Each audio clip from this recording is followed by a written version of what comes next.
Good morning, good morning.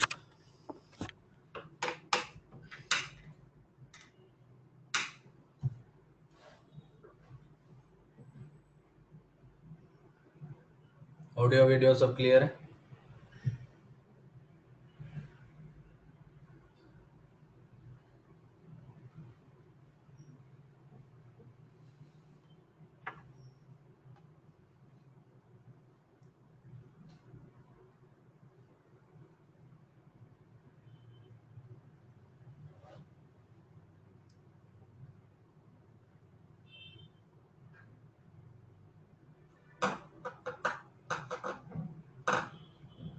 Good morning.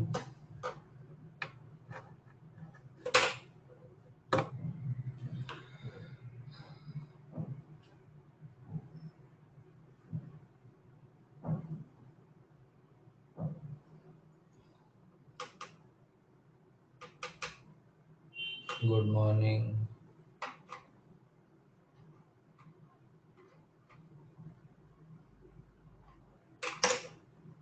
दो minute में start करते हैं। आज का लेक्चर तो थोड़ा इंट्रोडक्टरी होगा। ठीक है, हम क्या करने वाले हैं आगे, क्या क्या आपके टॉपिक्स बचे हैं काइनेमेटिक्स में। ठीक है, आज मतलब ज़्यादा कुछ पढ़ाई नहीं होगी, थोड़ा सा स्टार्ट करेंगे, 15-20 मिनट। कल से आपके स्टार्ट हो जाएगा। ठीक है,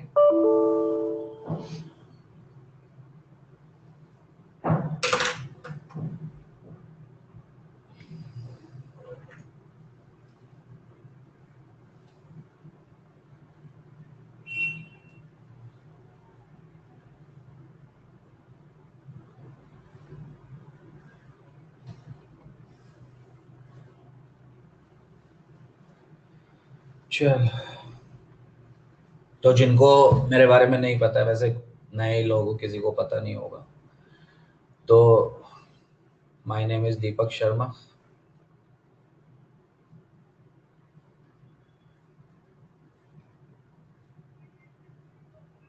ठीक है, अब से आपके बैच का फिजिक्स मैं ही पढ़ाऊंगा। I am teaching physics from past 4 years।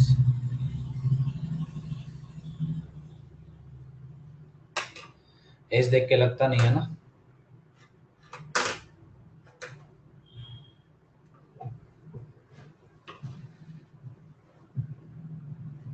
चलो,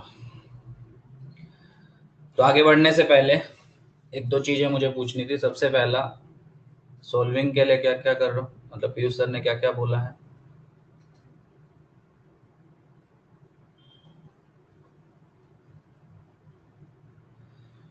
HCV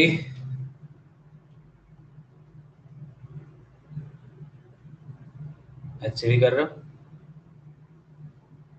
ठीक। सेकंड, दिशा DPP। ठीक। थर्ड, बुकलेट्स, बुकलेट कर रहे हो अपनी ALP वगैरह?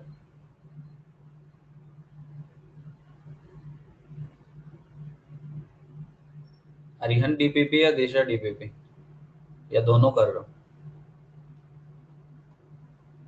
दोनों?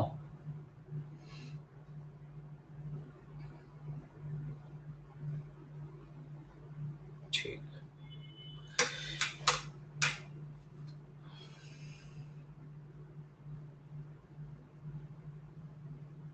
Homework is also given sometimes.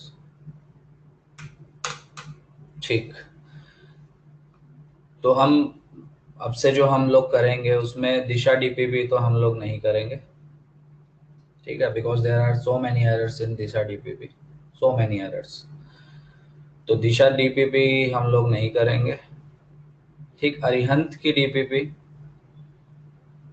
और HCV और बुकलेट। HCV बुकलेट ये तो आपका होना ही होना है। हाँ, पर एक चीज, जो लोग एडवांस के लिए प्रिपेयर कर रहे हैं, मतलब अभी तो चलो अर्ली स्टेज है, अभी तो किसी को क्या पता होगा। मतलब जिनको ऐसा है सपना कि मुझे IIT करना है, तो पहली चीज मैं बता दूं, HCV सबसे अच्छी बुक है फिजिक्स की, अगर आपको अपने फंडामेंटल्स क्लियर करने हैं, कंसेप्ट्स क्लियर करने हैं। But HCV is not enough for advanced, ये हमेशा याद रखना।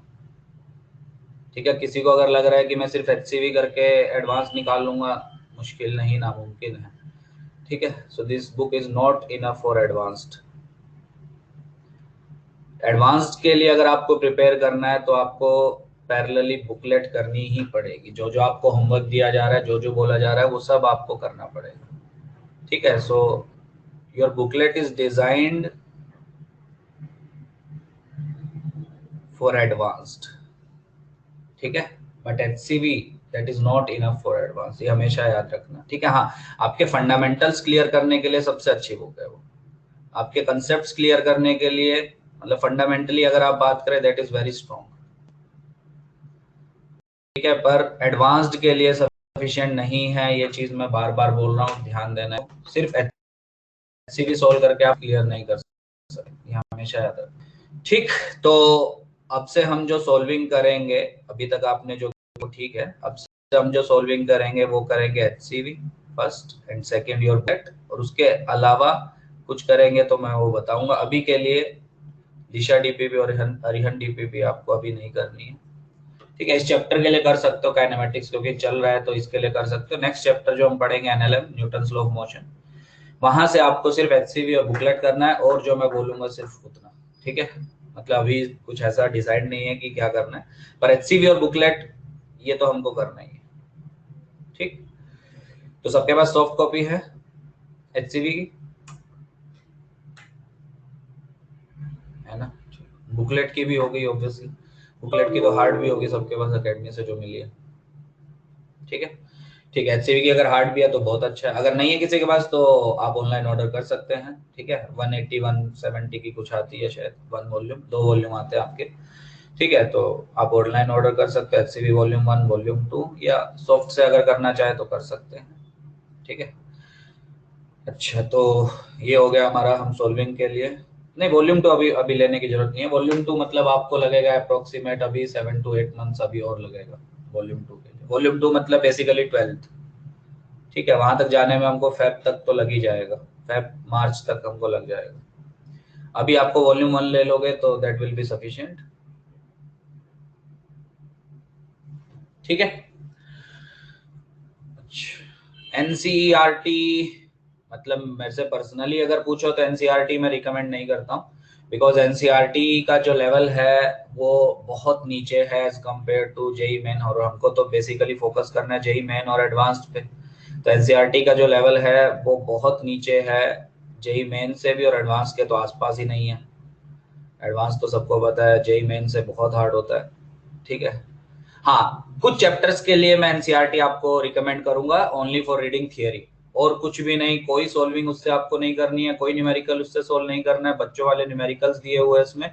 ठीक है, but for some chapters I will suggest कि आपको थियरी जो पढ़नी है वो एनसीईआरटी से ही पढ़नी है, वो चैप्टर्स जो आपके थ्योरेटिकल चैप्टर्स हैं, सिर्फ वो, और जो मैं बोलूंगा सिर्फ उसकी थियरी, और वो भी चैप्टर एंड होने के बाद, और उसके की नोट्स मैं आपको लिखवा दूंगा, उसकी पीडीएफ, या आप बोलेंगे तो पीडीएफ भेज दूंगा एनसीईआरटी के की नोट्स की। ठीक है, क्योंकि जेई मेन इस बार कुछ ज्यादा ही इजी आया था, मतलब हर साल ही ऐसा आता है कि 25 क्वेश्चन से सबको पता है एग्जाम दे रहे होंगे, तो उसमें से ऐसा इस बार तो ऐसा हो गया था कि 5 to 6 क्वेश्चन जो थे वो डायरेक्टली थियरी पे उसने पूछे थे, डायरेक्टली एनसीईआरटी से उठा के। ठीक है, तो वो उन्हीं लोगों से हुए थे जिन्होंने एनसीईआरटी पढ़ रखी थी या जिन्होंने थोड़ा बहुत सुन रखा था। ठीक, तो कुछ चैप्टर्स ऐसे होंगे जिनके लिए मैं एनसीईआरटी आपको पढ़ने के लिए बोलूंगा। कुछ चैप्टर्स मतलब स्टार्टिंग में तो अब कोई है ही नहीं, काइनेमेटिक्स प्योरली आपका न्यूमेरिकल सॉल्विंग के ऊपर है, एनएलएम प्योरली न्यूमेरिकल सॉल्विंग के ऊपर है, थियरी एज सच कुछ है नहीं जो आपको एनसीईआरटी से पढ़नी पड़ेगी। जो भी थियरी होगी वो आपको क्लास में क्लियर हो जाएगी, है ना? वर्क एनर्जी पावर उसके बाद पढ़ते हैं, वो भी पूरा न्यूमेरिकल बेस्ड है आपका। कुछ चैप्टर्स हैं आपके 11th 12th में, मतलब देखोगे तो 5-6 चैप्टर्स ऐसे हैं जो आपके थ्योरेटिकल ज्यादा हैं और न्यूमेरिकल्स उसमें से कम आते हैं, तो वो चैप्टर्स एनसीईआरटी से पढ़ने हैं। तब तक के लिए अगर आप एनसीईआरटी पढ़ रहे हैं तो मत पढ़िए, जो चैप्टर्स आपको बोले जाएंगे सिर्फ वही एनसीईआरटी से पढ़िए। ठीक है,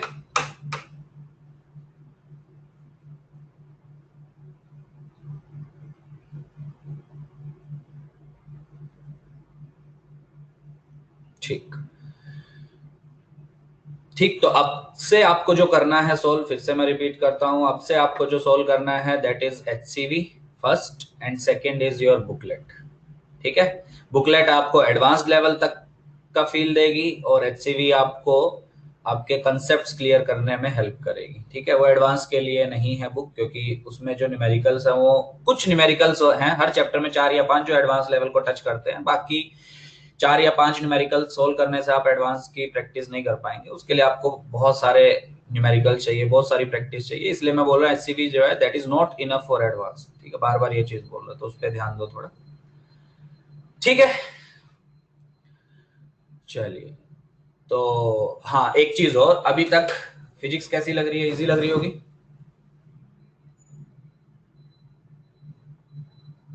इजी लग रही है? ठीक।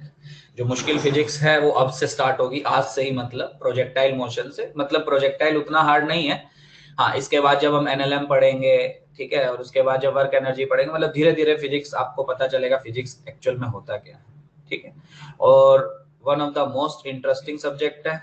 शायद काइनेमेटिक्स में आपको पता चल गया होगा, यूडी में उतना नहीं पता चला होगा, काइनेमेटिक्स में आपको सबको पता चल गया होगा कितना इंटरेस्टिंग है फिजिक्स। ठीक है, पर हाँ, एक चीज और, पूरी क्लास से मैं ये बात बोलना चाहता हूँ, अगर आपको फिजिक्स में स्कोर करना है, नो डाउट फिजिक्स थोड़ा सा हार्ड होता है। ठीक है, अब तीनों सब्जेक्ट में आप कंपैरिजन करेंगे पीसीएम में, तो फिजिक्स सबसे हार्ड सब्जेक्ट है, नो डाउट। आता भी हार्ड है फाइनल में। पर अगर आप स्टार्टिंग से डेडिकेशन दिखाएंगे, स्टार्टिंग से जो आपको बोला जा रहा है वो सब सोल्व करेंगे, तो आप बहुत अच्छा स्कोर कर सकते हैं फिजिक्स में, बहुत अच्छा स्कोर कर सकते हैं। बस उसके लिए वो डेडिकेशन चाहिए, उसके लिए वो एफर्ट्स चाहिए, क्योंकि फिजिक्स बहुत एफर्ट्स मांगता है। मतलब आप ऐसा नहीं कर सकते कि दीपक सर ने क्लास में पढ़ा दिया बस हो गया, उसके बाद कुछ नहीं करना हमको। क्लास में पढ़ने के बाद उसको ग्रैब करने के बाद कि सर ने क्या क्या सिखाया है, क्या क्या कंसेप्ट्स थे हमारे, वो सब करने के बाद आपको सोल्विंग सबसे इंपॉर्टेंट होती है फिजिक्स में, सोल्विंग, क्योंकि न्यूमेरिकल्स ही न्यूमेरिकल्स है इसमें। तो जितनी ज्यादा आप सोल्विंग करोगे उतना ज्यादा आपको फिजिक्स समझ में आएगी, जितनी ज्यादा फिजिक्स में घुसोगे उतनी ज्यादा फिजिक्स समझ में आएगी कि ये ऐसे क्यों नहीं हुआ, मैंने क्या गलत लगाया, क्या एक्चुअल में कंसेप्ट लगना चाहिए था, है ना, मुझसे कहाँ गलती हुई। तो वो सब सीखो, धीरे धीरे सीखो, क्योंकि अभी फिजिक्स उतनी हार्ड नहीं होगी आपके, मतलब अगले 2-3 महीने भी देखोगे आप, रोटेशन जब स्टार्ट होगा, रोटेशन सबसे हार्ड माना जाता है 11th के चैप्टर्स में, और नो डाउट वो हार्ड है। और जब हम एडवांस के क्वेश्चंस करेंगे वो बहुत हार्ड आपको लगेगा, और हार्ड है भी वो। पर तब तक, जब तक वो रोटेशन नहीं आता है, या सेंटर ऑफ मास उसके पहले का चैप्टर वो भी थोड़ा हार्ड लेवल पे चला जाता है, तब तक आपकी फिजिक्स उतनी हार्ड नहीं लगेगी आपको। तो तब तक आप फिजिक्स से जितना ज्यादा कनेक्ट होंगे आपके लिए उतना अच्छा है, वो चैप्टर समझने में आपको आसानी होगी। ठीक है, तो इसीलिए अगले 2-3 महीना खुद को दो फिजिक्स से कनेक्ट करने में, कि मतलब क्या है फिजिक्स, कैसे करना है, क्या किस क्वेश्चन में कैसे कंसेप्ट लगाना है, कैसे प्रोसीड करना है। समझ रहे हो?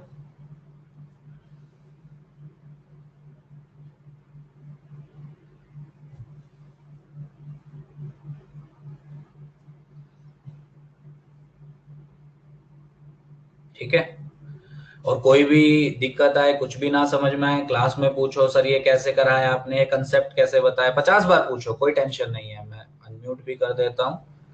ठीक है, 50 बार पूछो, आपको पूछना है। इस booklet enough for main exam, तो मेन एग्जाम के लिए अभी से, मतलब अभी से मेंटेलिटी है मेन एग्जाम के लिए, एटलीस्ट ट्राई तो करो एडवांस के लिए। अपनी बुकलेट तो एडवांस के लिए भी सफिशिएंट है, मैं बोल लिखा था यहाँ पे, बुकलेट आपकी जो डिजाइन की गई है वो एडवांस लेवल के हिसाब से डिजाइन की गई है, तो ऑब्वियसली मेन के लिए तो सफिशिएंट होगी, मोर देन सफिशिएंट है मेन के लिए तो। ठीक है, पर हाँ, अभी के अभी अभी से ऐसा मत सोचो कि मुझे जेई मेन करना है, मुझे ये करना है, मुझे वो करना है। अभी के लिए मजा लो। ठीक है, अभी नए नए हो, अभी फिजिक्स से कनेक्ट होना सीखो। ठीक है, अपने आप धीरे धीरे आपको इंटरेस्ट डेवलप होने लगेगा। ठीक है, फिर आप सब अभी के लिए भूल जाओ कि जेई मेन करना है या एडवांस करना है। पर हाँ, एक टारगेट ये तो होना चाहिए एटलीस्ट अभी के लिए कि मुझे आईआईटी जाना, ऑब्वियसली सबका ड्रीम होता है आईआईटी जाना, जो भी इंजीनियरिंग में आते हैं। ठीक है, तो सबका ये एम होना चाहिए अभी के लिए कि मुझे आईआईटी जाना है, तो उसके लिए जितना एफर्ट चाहिए वो धीरे धीरे लगाओ, अभी इतना भी लगाने की जरूरत नहीं है, धीरे धीरे धीरे धीरे करो। ठीक है, और बहुत ज्यादा अभी लोड लेने की भी जरूरत नहीं है कि 4-5 बुक्स में सोल्व कर लो, वहां से कर लो, नहीं। ठीक है, 2 बुक्स करो पर अच्छे से करो। ठीक है, क्लियर है यहाँ तक?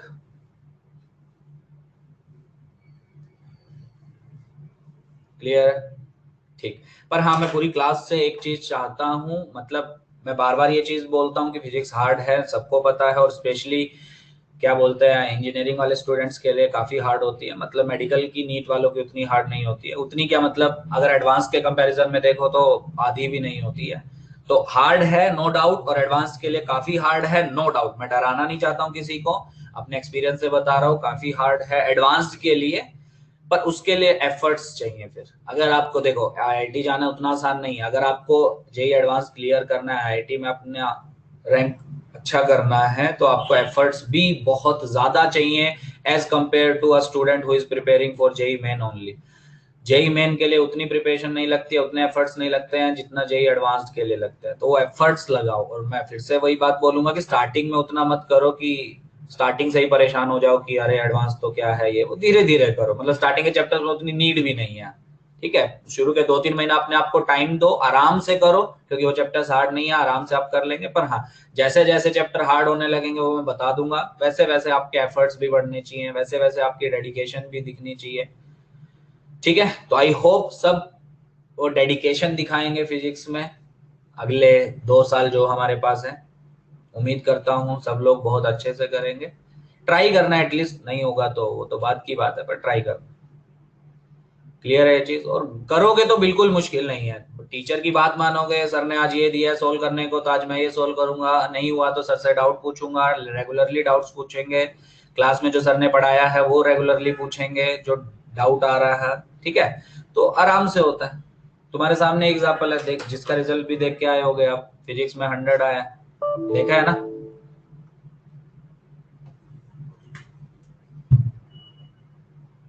देखा है ना सबने, 95 भी आया है इसी साल, 100 भी आया है। तो वो दोनों जो लोग थे वो दोनों के दोनों स्टार्टिंग से मेरी बात माने, आया उनका लास्ट में। आप लोग सुनेंगे तो आपका भी आएगा, और धीरे धीरे आप मैच्योर होते जाएंगे कि हाँ सर के बिना बोले भी मुझे करना है, ऐसा नहीं है कि सर ने बोला तभी करेंगे। ये लोग बिना बोले करते हैं, जो इनको एक बार बोल दो बस वो ही करते जाते हैं लोग, और लास्ट में मार्क्स भी आया। अभी आईआईटी का एग्जाम होगा 1-2 महीने में, उसमें भी मार्क्स देखना दोनों के, ठीक है। तो वो डेडिकेशन नहीं होनी चाहिए, ऐसा नहीं बोल रहा हूँ कि उन जैसा करो, ठीक है, वो सबका अलग अलग होता है करने का तरीका। मैं बोल रहा हूँ वो डेडिकेशन वो होनी चाहिए जैसे इन लोगों ने दिखाई है 2 साल में, अभी तक कर रहे हैं लोग, तो वैसी डेडिकेशन एक बार दिखाओ आप, ठीक है। नो डाउट लेवल सबका अलग अलग होता है, किसी का ज्यादा तेज दिमाग चलता है, किसी का उतना नहीं चलता है, पर हाँ वो डेडिकेशन अगर आप दिखाएं तो आप कुछ भी कर सकते हैं, ठीक है। समझ रहे हो। तो बस अब इसी बात पे खत्म करते हैं, बहुत बात हो गया, कि अगले 2 साल जो होंगे आपके, वो आप पूरी डेडिकेशन दिखाएंगे, और अगले 4-5 महीने में तो आप ऑब्वियसली ये आपका दिमाग में आ जाएगा कि मुझे जेई मेन करना है या जेई एडवांस्ड करना है, तो उसके हिसाब से आपकी प्रिपरेशन होनी चाहिए, उसके हिसाब से आपका स्टडी जो आप कर रहे हो उसके हिसाब से आपकी मॉडिफाई आपको करनी पड़ेगी। नो डाउट एडवांस के लिए बहुत ज्यादा मेहनत करनी पड़ती है as compare to JEE main, ठीक है। तो आपके आपके ऊपर है कि आप जेई मेन या एडवांस क्या प्रेफर करते हो, पर अभी के लिए कुछ भी नहीं है, सबके लिए नई चीजें हैं, तो सब जेई एडवांस के लिए ऑब्वियसली प्रिपेयर करेंगे, ठीक है। तो धीरे धीरे आपको पता चलता जाएगा कि मेरी जो कैपेबिलिटी है, जो कैपेसिटी है, वो किसकी है, जेई मेन में कर सकता हूँ या एडवांस भी मैं कर सकता हूँ, तो उसके अकॉर्डिंग अपने आप को आपको उसके अकॉर्डिंग अपने आप को आपको चेंज करना पड़ेगा, ठीक है। कि मैं एडवांस कर रहा हूं तो मुझे पहले से काफी ज्यादा एफर्ट्स अब करने हैं, ठीक है। वो करोगे ऑब्वियसली आपका जो है काफी अच्छा जेई एडवांस में स्कोर आएगा, वो तो चलो बात की बहुत बात की बातें हैं, पर काफी अच्छा आपको अंदर से लगेगा कि हाँ मेरी जो प्रिपरेशन है वो ऑन ट्रैक चल रही है, ठीक है। नहीं तो फिजिक्स से बहुत डर लगता है लोगों को, अभी तक तो नहीं लग रहा है किसी को, अभी तक तो काइनेमेटिक्स है, वो तो बेसिक आप 9-10 से भी पढ़ते आ रहे हो, वैसे मुझे नहीं लगता अभी तक कोई डर लग रहा होगा।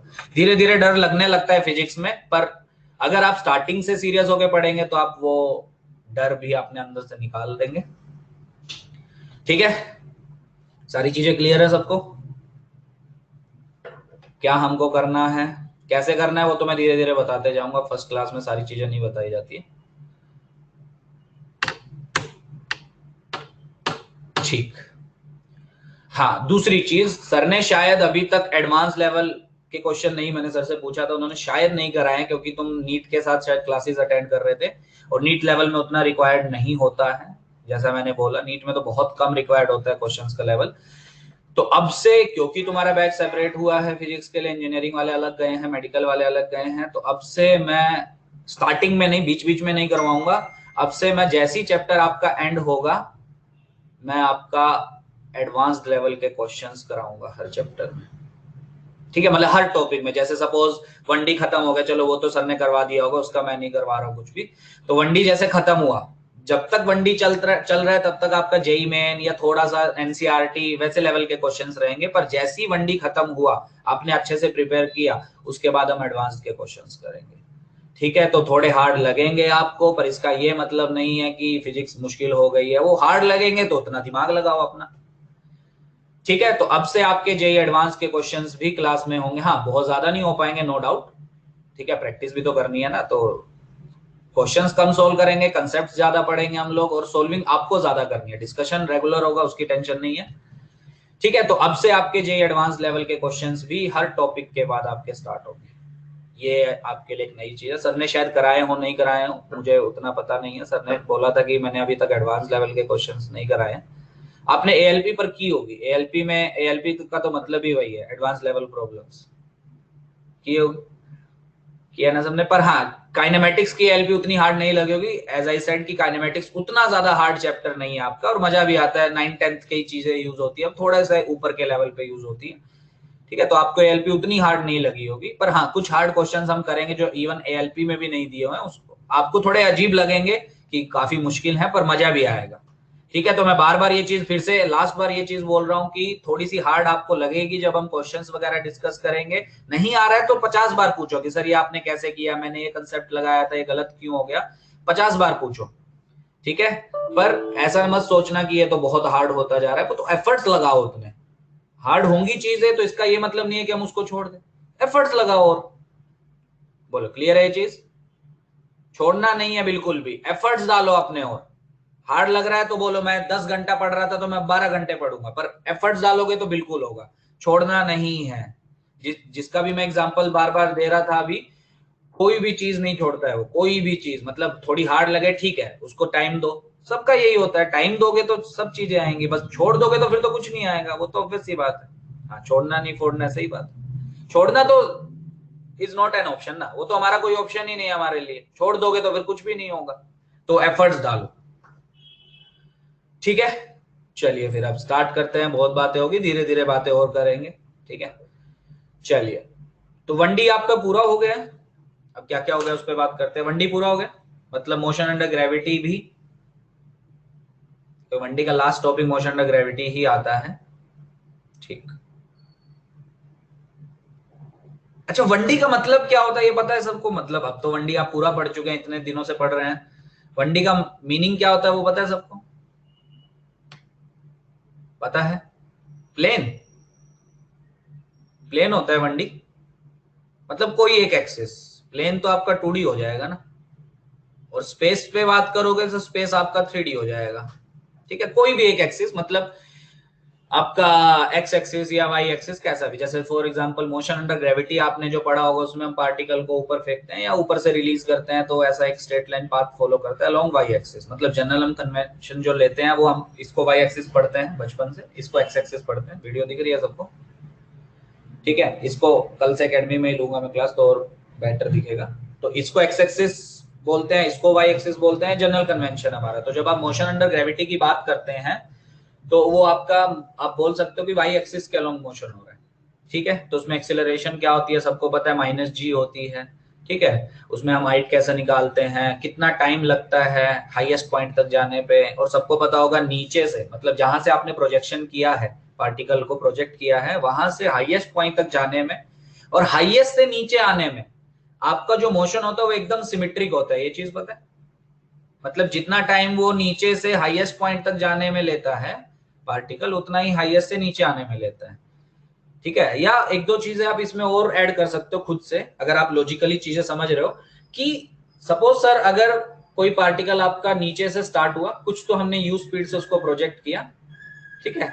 सो it will take a time, सबको शायद पता होगा, u/g to reach the highest point. ये पता है सबको? ये तो पता होगा सबको, सर ने डिराइव वगैरह सब करवाया होगा, सेकंड इक्वेशन, थर्ड इक्वेशन का, फर्स्ट इक्वेशन का यूज करके। And this is called maximum height. थोड़ा सा मैं रिवाइज करवा रहा हूँ बस, मैं पूरा नहीं पढ़ा रहा हूँ क्योंकि सबने पढ़ चुका होगा। This maximum height is basically u² by 2g, where u is the initial speed of projection. I hope सबको ये सब आता होगा। तो मेरे कहने का मतलब है, लेट से आपको यू क्वेश्चन में दिया हुआ है 50 एंड क्वेश्चन में गिवन है टेक जी एज 10। अच्छा एक चीज आपको पता है, जी की वैल्यू एग्जैक्टली अगर बात करें 9.8 होती है। डिटेल में हम ग्रेविटेशन में पढ़ेंगे, एक चैप्टर आएगा। जी की वैल्यू जो आपकी होती है दैट इज 9.8। तो जब तक आपको क्वेश्चन में मेंशन ना करे take g is equal to 10, आपको जी कितना लेना है 9.8। ये पता है सबको? अच्छा जी इज इक्वल टू 10 हम क्यों यूज करते हैं? क्या अपना जीवन आसान करने के लिए? जी इज इक्वल टू 10 हम क्यों यूज करते हैं? अपना जीवन आसान करने के लिए। Because by taking g is equal to 10 हमारी जो कैलकुलेशंस है वो काफी इजी हो जाती हैं। ऑब्वियसली बात है, जी को जब आप 9.8 लेंगे तो आपकी कैलकुलेशंस अजीब अजीब होंगी थोड़ी, और बिना कैलकुलेटर के करना वो थोड़ा सा मुश्किल होगा। और जी को जब हम 10 ले लेते हैं तो हमारी लाइफ इजी हो जाती है। ठीक है, कैलकुलेशंस उतनी इजी हो जाती है। तो जब तक आपको मेंशन ना करे, क्योंकि कुछ क्वेश्चंस आपको ऐसे मिलेंगे जिसमें जी 10 से भी आंसर आएगा, ऑप्शंस में मिलेगा आपको, और जी 9.8 से भी ऑप्शंस में मिलेगा। पर अगर क्वेश्चन में मेंशन नहीं है कि टेक जी एस 10, आपको जी 9.8 लेके जो आंसर आया है, जो ऑप्शन मैच कर रहा है, वही आपको टिक करना है। ये चीज दिमाग में क्लियर कर लेना। बोले समझ रहा है चीज? So if you have to calculate anything, मतलब कोई क्वेश्चन जी से रिलेटेड है, and if it is given that take the value of g as 10, then only you have to take g as 10, otherwise take g as 9.8 only. ये हमेशा याद रखना, ठीक है? अच्छा चलो वापस आते हैं क्वेश्चन पे। लेट्स से हमारी u की वैल्यू है 50, ठीक है, और ऑब्वियसली आपका जो g है वो क्वेश्चन में मान लो दिया हुआ है 10। तो नीचे से हाईएस्ट पॉइंट तक जाने में कितना टाइम लगेगा? According to first equation v is equal to u plus 80, because at highest point v is 0, सबको पता होगा ये। तो ये जब आप सोल्व करेंगे एक्सेलरेशन डाउनवर्ड होगी, g सबको पता है। सो time taken will be 5 second. सिर्फ बच्चों वाली चीज है, मैं ये इस पे नहीं जा रहा हूँ, ठीक है। और नीचे आने में भी 5 सेकेंड्स लगेगा, मतलब टोटल टाइम ऑफ फ्लाइट आपका 10 सेकेंड्स होगा। Time of flight word sir ने बता दिया, टाइम ऑफ फ्लाइट,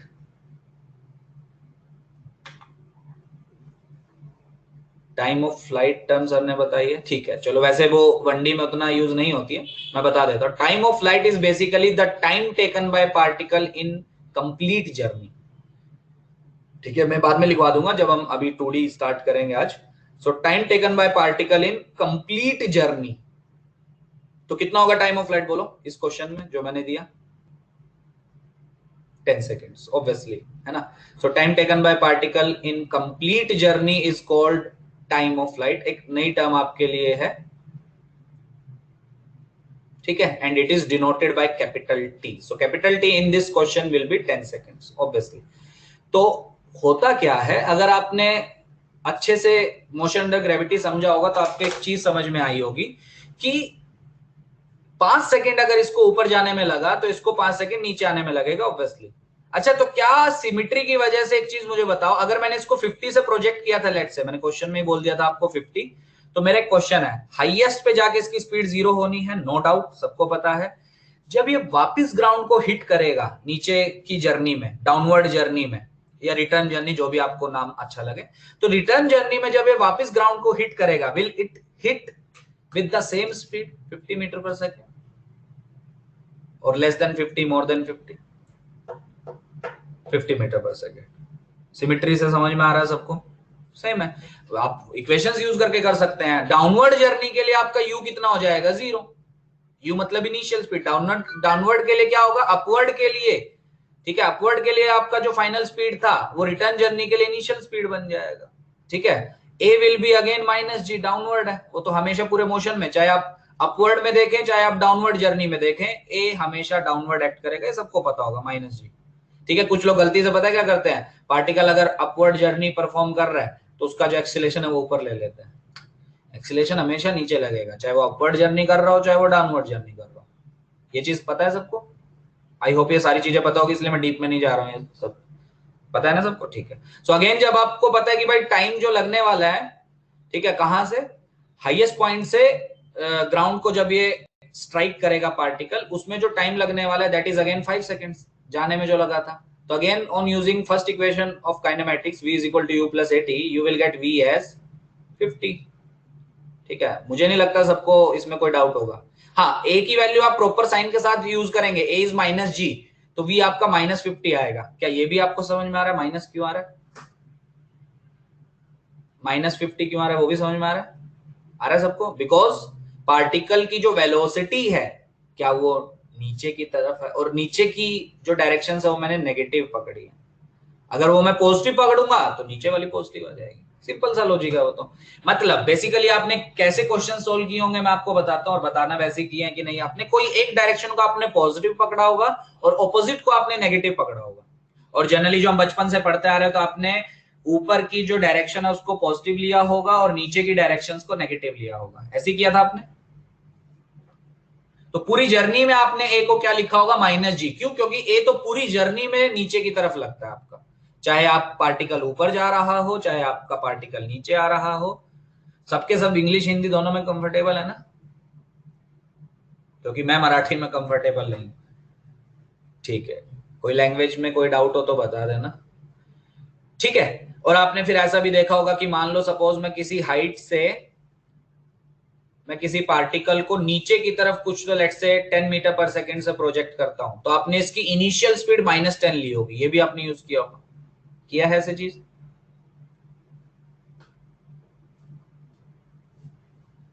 किया ना? क्यों -10 लिया? क्योंकि आपने पहले से ही डिसाइड कर लिया, because I am taking downward directions as negative and upward directions as positive.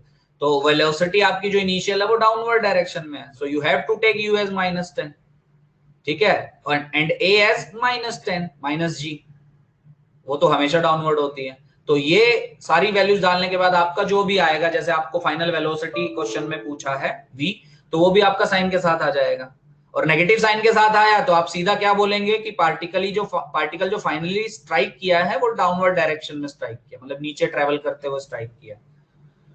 ठीक है। आई होप ये सारी चीजें सबको आती होगी। तो मैं वापस आ रहा था, क्या बोल रहा था मैं, कि हाँ, अगर आपने मोशन अंडर ग्रेविटी थोड़ा अच्छे से समझा तो आपको एक चीज समझ में आई होगी कि नीचे से पॉइंट ऑफ प्रोजेक्शन से हाईएस्ट तक लेट से 5 सेकंड्स लगा, तो 5th सेकंड में, अच्छा 5th सेकंड क्या होता है सबको पता है? 5th सेकंड क्या it is time from 4 second to 5 seconds और 5 टू 6? 4 टू 5 और 5 टू 6? 4 टू 5 क्लियर है सबको? इसमें भी बहुत लोगों को डाउट आता है, वैसे बच्चों वाली चीज है पर पता होना चाहिए। तो 5th second is basically time from 4 seconds to 5 second. Sir, if acceleration of object traveling upward is given in question and take g is equal to 10 is also given, then if acceleration of object traveling upward is given in question and take g is equal to 10, नहीं, वो acceleration ऐसे नहीं दे सकता आपको। मतलब या तो वो मोशन अंडर ग्रेविटी ही बोलेगा, तो obviously there will be one acceleration only and that will be -g which is downward. मतलब जी तो हमेशा ही होती है आपकी। हाँ, एक दो क्वेश्चंस मैं आपको करवाऊंगा जिसमें वो बोल सकता है ड्यू टू एयर रेजिस्टेंस उसके ऊपर एक और फोर्स लग रहा है। क्या आपको एक चीज क्लियर होती है कि जब भी आप पार्टिकल को, सपोज आप घर से बाहर निकले और आप ऐसा एयर में पार्टिकल को प्रोजेक्ट करते हैं नीचे से, क्या आपको एक चीज पता है? There is also another force acting on particle other than gravity, that is air resistance. ये चीज पता है? तो उस केस में आपका क्या होगा? एयर रेजिस्टेंस की वजह से एक और एक्सेलरेशन आएगी। वो किधर आएगी, कैसे आएगी, वो मैं आपको लास्ट में ही बताऊंगा। ठीक है। तब आपको जी के साथ साथ you have to include that acceleration also. Clear है जिसने पूछा?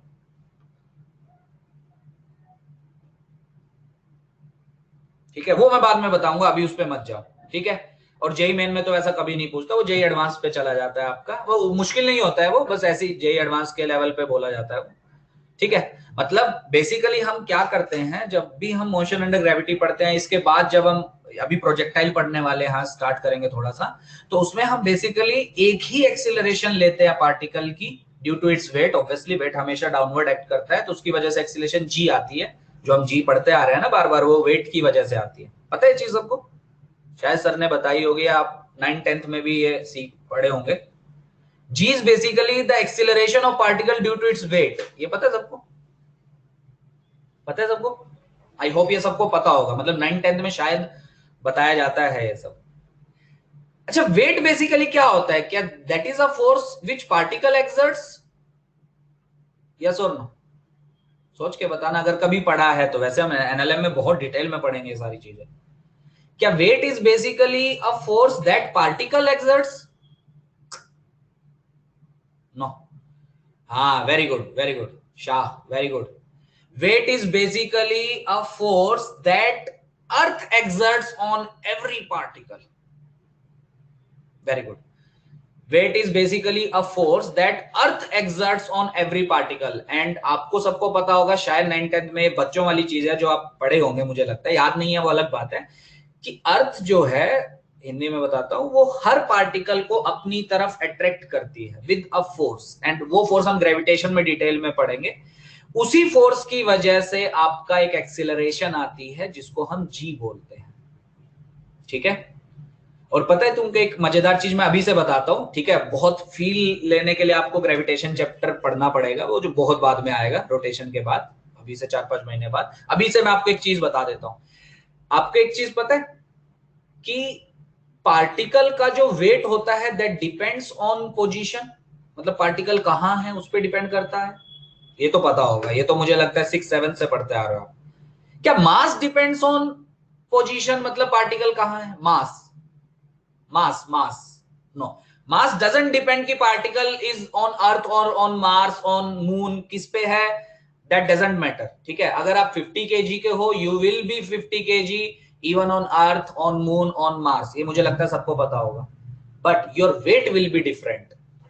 जैसे फॉर एग्जाम्पल अगर मैं आपको बताऊं, शायद किसी ने सुना हो कि वेट ऑन मून जो होगा that is 1/6 of weight on earth. ये पता है ऐसा क्यों होता है? मास 1/6 नहीं है, मास 1/6 नहीं है. Let's say you are having 60 kg mass, और आपने पहले ऑब्जर्व किया अर्थ के सरफेस पे, बाद में ऑब्जर्व किया आपने मून के सरफेस पे. दोनों केस में आपका मास 60 kg ही होगा, नो डाउट. बात हो रही है आपके वेट की. ठीक है.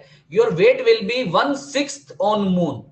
क्यों 1/6 होगा सर? क्योंकि एक्सिलरेशन ड्यू टू ग्रेविटी, जिसको हम जी बोलते हैं, जो हम 9.8 लेते हैं अर्थ के सरफेस पे, वो मून के सरफेस पे आपकी 9.8 का 1/6 होता है. ये चीज पता है किसी को?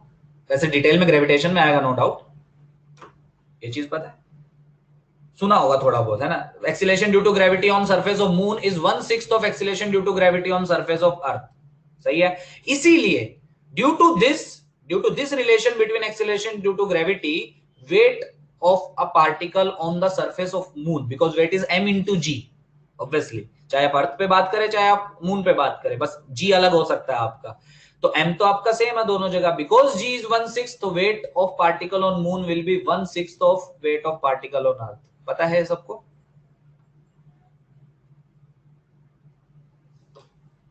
पता है सबको? ठीक. अच्छा, आपको फिर एक चीज ये भी पता होगी आपको, जैसे अभी आपने बता ही दिया कि हाँ सर वो पोजीशन पे डिपेंड करती है. मतलब suppose this is our earth, ये हमारी अर्थ है, and a particle is situated at the surface of earth. जैसे हम सब जो हैं, हम सरफेस पे ही हैं. इसकी जो जी होती है that is 9.8. But if you look at a particle placed somewhere above this particle, let's say 10 kilometre और let's say 1 kilometre, let's say, क्या here g will be different? Yes, g will be different. हाँ, उतना ज्यादा difference नहीं होगा. आधे बोलेंगे sir 1 kilometre जाके, मतलब 1 किलोमीटर कितना, 1000 मीटर, 1 किलोमीटर बहुत ज्यादा नहीं होता, उतना ज्यादा डिफरेंस नहीं होता. But there will be some difference. हाँ, 9.8 की जगह दैट विल बी 9.79 या 9.78. ठीक है, लेस होगी no doubt, because value of g is maximum at the surface of earth. ठीक है. आप कुछ हाइट ऊपर जाएंगे या कुछ डेप्थ नीचे आएंगे, लेट्स से आपने एक टनल यहाँ पे डिग किया, ठीक है, और आप टनल के अंदर एंटर कर रहे हो, मतलब आप नीचे आ रहे हो अर्थ के सरफेस से, तब भी आपका जी वेरी करता है. ये चीज पता है किसी को? आपका जी हाइट के साथ और आपका जी डेप्थ के साथ वेरी करता है. मतलब g is 9.8 only on the surface of earth. ये चीज पता है? अब किसी के मन में देखो, ये फिजिक्स से आपको इंटरेस्ट बनेगा तब जाके आपको फिजिक्स बहुत ज्यादा मजा देगी, क्योंकि फिजिक्स सबसे मजेदार है.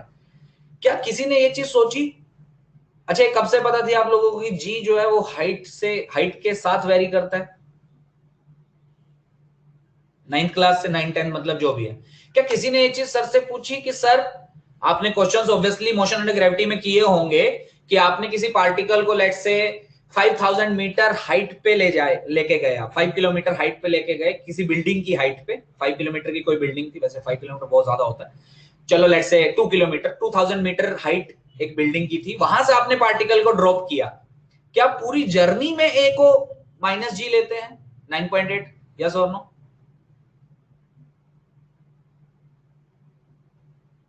बोलो।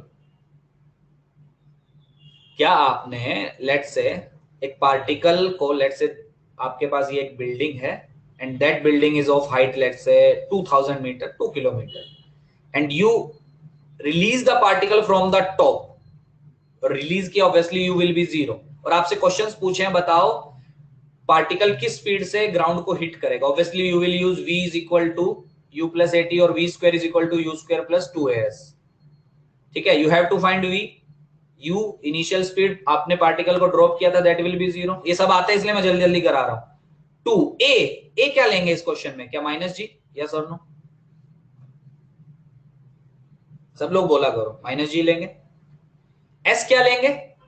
एस पार्टिकल की डिस्प्लेसमेंट, एस क्या माइनस 2000 एसआई में, because 2 kilometre is equivalent to 2000 metre. Minus क्यों लेंगे? बिकॉज वो नीचे है और नीचे की डायरेक्शन में आपकी क्या ले रहा हूं, नेगेटिव, और डिस्प्लेसमेंट आपकी नीचे है। ये चीज सबको पता है या नहीं पता है? बोलो, ये चीज सबको पता है? यस।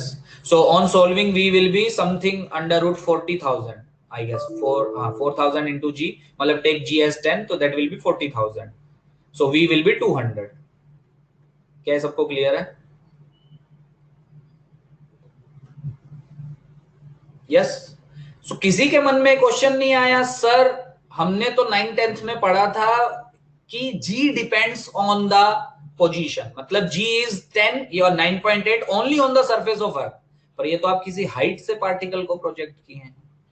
तो पूरी जर्नी में हमने तो a को कांस्टेंट माना है, और a अगर कांस्टेंट नहीं है तो हम ये इक्वेशन यूज भी नहीं कर सकते। क्या ये चीज पता है सबको? ये भी आपको पता होगी। These three equations are used, can be used only when acceleration is constant। आपने दो तरह के मोशन हमने पढ़ाए होंगे, uniformly accelerated motion, non uniform motion. ठीक है, these three equations, v is equal to u plus at, s is equal to ut plus half at square, v square is equal to u square plus 2s, these three equations can be used only when acceleration is constant। ये सबको पता होगा ही हो, पर आपके दिमाग में ये चीज आनी चाहिए थी। तो वही मैं बोल रहा हूँ, फिजिक्स से वो इंटरेस्ट ऐसा आपका आना चाहिए कि ये नहीं हुआ, क्यों नहीं हुआ, है ना। आपके मन में ये चीज तुरंत आनी चाहिए थी कि सर 2 किलोमीटर जर्नी कर रहा है वो, 2 किलोमीटर हाइट से आपने उसको ड्रॉप किया है, तो जैसे जैसे वो नीचे आएगा आपकी जी वेरी करनी चाहिए, एक्सीलरेशन वेरी करनी चाहिए। So we can't use this equation. किसी के मन में आया था ये चीज? मतलब वैसे इतना सोचता नहीं है कोई। किसी ने पूछा सर से कि सर हम एक्सीलरेशन को कांस्टेंट मान के क्यों सोल्व कर रहे हैं? कन्वेंशन? कौन सी कन्वेंशन?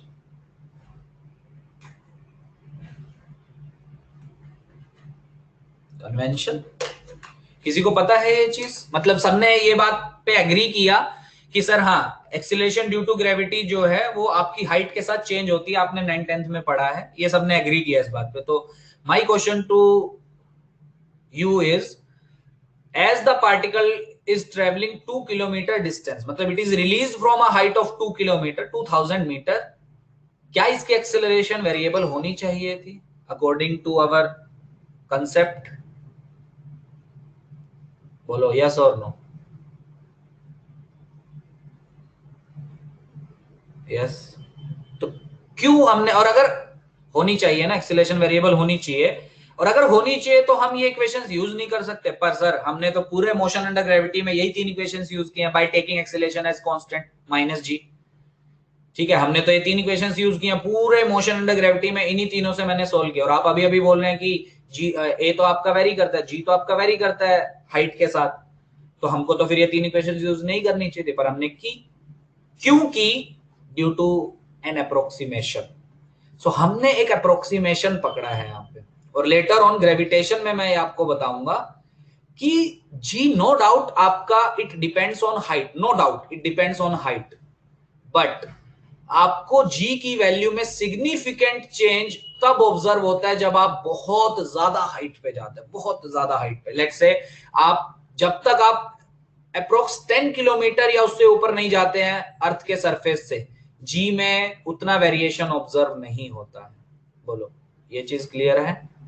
और ये हम प्रूव भी करेंगे क्यों सर उतना वेरिएशन नहीं होता है। एक इक्वेशन आती है, एक फॉर्मूला आता है जी के वेरिएशन का, कि हाइट के साथ जी कैसे वेरी करता है।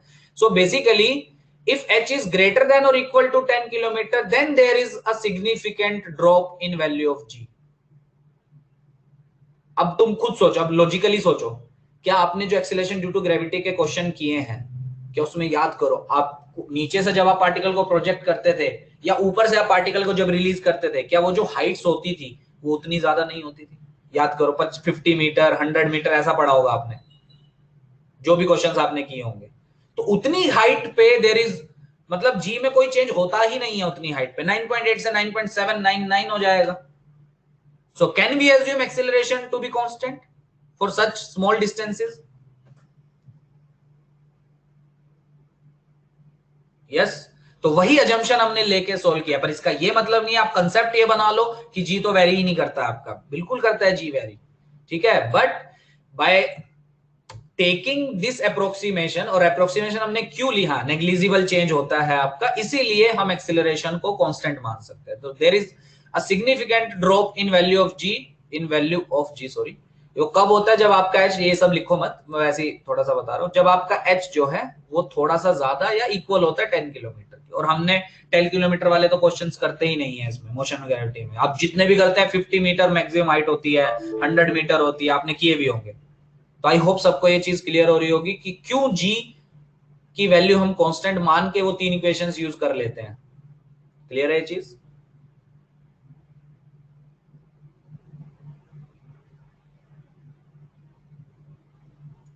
सब लोग बोलो ये चीज क्लियर है? क्लियर? हाँ, पर इसका ये मतलब नहीं है कि आप मन में ऐसा बना लो कि भाई जी तो हमेशा आपका 9.8 होता है। नहीं, g is 9.8 only on the surface of earth, मतलब जहां हम खड़े हैं अभी डे टू डे लाइफ में हम सरफेस पे ही ऑब्वियसली। आप खुद सोचो, किसी ने अगर मतलब कोई एडवेंचर किया होगा तो आप खुद सोचो, जब आप बहुत अच्छी खासी हाइट पे जाते हैं, जैसे आप नॉर्थ साइड अगर आप जाएं, ऋषिकेश और ये सब, कभी नाम सुने हो? हरिद्वार, ऋषिकेश, ये सब सुने हो? ठीक है, तो वहां एक स्पोर्ट होता है, सुना भी होगा आपने, देखा भी होगा, पैराग्लाइडिंग। देखे हो? माउंट एवरेस्ट तो हाँ ठीक है, माउंट एवरेस्ट पकड़ लो। पैराग्लाइडिंग एक स्पोर्ट होता है आपका, उत्तराखंड में आता है, ठीक है। तो आपको एक चीज पता, पैराग्लाइडिंग में आप काफी अच्छी खासी हाइट पे जाके करते हो आप, हाँ नो डाउट उतनी भी ज्यादा हाइट नहीं होती है, या आपने ऐसा मूवीज वगैरह में देखा होगा कि आप जितनी ज्यादा हाइट पे जाते जाते हो, क्या आपका जो वेट है क्या उतना ज्यादा डिक्रीज होता है? ये चीज पता है आपको? पता है ना? क्यों? क्योंकि जी की वैल्यू आपकी डिक्रीज होती है, जैसे जैसे आप हाइट पे ऊपर जाएंगे आपकी जी की वैल्यू डिक्रीज होती है, तो वेट आपको जो है वो डिक्रीज होता है आपका। सही है। अच्छा, स्पेस में अगर हम जाएं तो क्या हमको वेटलेसनेस फील होती है? ठीक है, ये सब चर्चा हम ग्रेविटेशन में करेंगे। तो ऐसा फिजिक्स में बहुत कुछ सीखेंगे आप अगले 2 साल में, बस वो इंटरेस्ट आपका आना चाहिए। मतलब हम न्यूटन्स लॉ ऑफ मोशन से लेके हम वाटर के अंदर भी जाएंगे, लिक्विड्स भी पढ़ेंगे हम फिजिक्स में, फ्लूइड्स चैप्टर नाम से एक आता है, लिक्विड्स के बारे में पढ़ेंगे, है ना। ग्रेविटेशन में हम अर्थ के बारे में, सैटेलाइट्स के बारे में पढ़ेंगे, ठीक है, चार्जेस के बारे में पढ़ेंगे हम फिजिक्स में, मासेस के बारे में पढ़ेंगे, बहुत कुछ पढ़ेंगे हम फिजिक्स में। ठीक है, तो वो ऐसा इंटरेस्ट एक डेवलप करो अपने अंदर कि हाँ मतलब फिजिक्स मतलब बहुत ज्यादा इंटरेस्टिंग सब्जेक्ट है, और होता है नो डाउट, बस वो इंटरेस्ट डेवलप करने की देर है, सब हो जाएगा। तो ये सब नोट नहीं करना है, इसलिए मैंने इरेज कर दिया। ठीक है, तो ये था थोड़ा सा, आपको मतलब सबको आता होगा ये, इसलिए मैंने थोड़ा जल्दी जल्दी बताया। तो मोशन अंडर ग्रेविटी तक किसी को कोई डाउट? अब स्टार्ट करते हैं हम अपना 1D तक, कोई डाउट किसी को?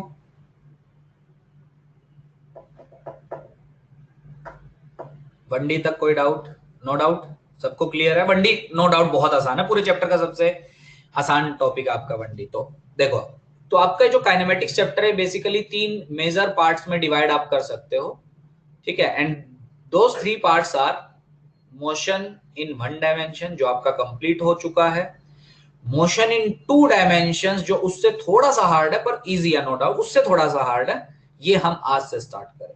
थोड़ा सा ही आज पढ़ पाएंगे, 15-20 मिनट जो भी होगा। फिर लास्ट में आपका आएगा रिलेटिव मोशन। सबसे हार्ड जो आपको लगेगा वो रिलेटिव लगेगा। And to solve good questions of relative motion you must know about vectors. और किसी को अगर वेक्टर्स के बारे में नहीं पता है, ही और she will not be able to solve relative motion, questions of relative motion. Vectors आता है सबको? यस, नहीं आता है तो मैं आपको 2 दिन पहले बता दूंगा कि रिलेटिव मोशन स्टार्ट होने वाला है, तो आप बस थोड़ा सा वेक्टर्स के बारे में पढ़ना है, ऐसा नहीं बहुत डीप नॉलेज भी नहीं चाहिए। और वैसे भी आप सब इंजीनियरिंग वाले हैं तो आप सब मैथ्स में डिटेल में पढ़ेंगे वेक्टर्स, तब तो आपको फिजिक्स का जो वेक्टर पढ़ाया गया है वो एकदम बच्चों वाला लगेगा। पर जब तक वहां नहीं पढ़ाया जाता है तब तक आपको वेक्टर्स के बारे में नॉलेज होनी चाहिए, ठीक है। तो मतलब रिजल्टेंट कैसे निकालते हैं, है ना, ट्रायंगल ऑफ वेक्टर एडिशन, है ना, वो सब आपका आपको पता होगा, वो सब यूज होगा रिलेटिव में। थोड़ा सा हार्ड है, मतलब you can say it is toughest of all the 3, ठीक है। और ये हम लास्ट में करेंगे, आई कैप, जे कैप, के कैप, हाँ वो सब, ठीक है। और रिलेटिव मोशन में आपके दोनों तरह के रिलेटिव मोशन हम पढ़ेंगे, 1D एंड 2D। मतलब 1 डायमेंशन में भी रिलेटिव मोशन हम स्टडी करेंगे और 2 डायमेंशन में भी रिलेटिव मोशन हम स्टडी करेंगे। थोड़ा सा आपको हार्ड लग सकता है as compare to 1D and 2D, पर कोई चॉइस नहीं है आपके पास। बार बार मैं वही चीज बोला, हार्ड लगे तो आपके पास चॉइस नहीं है, आप अपना उतना ज्यादा एफर्ट डालो, समझ में आएगा, ठीक है। Relative motion we will start from next week. In this week we will cover 2D motion only,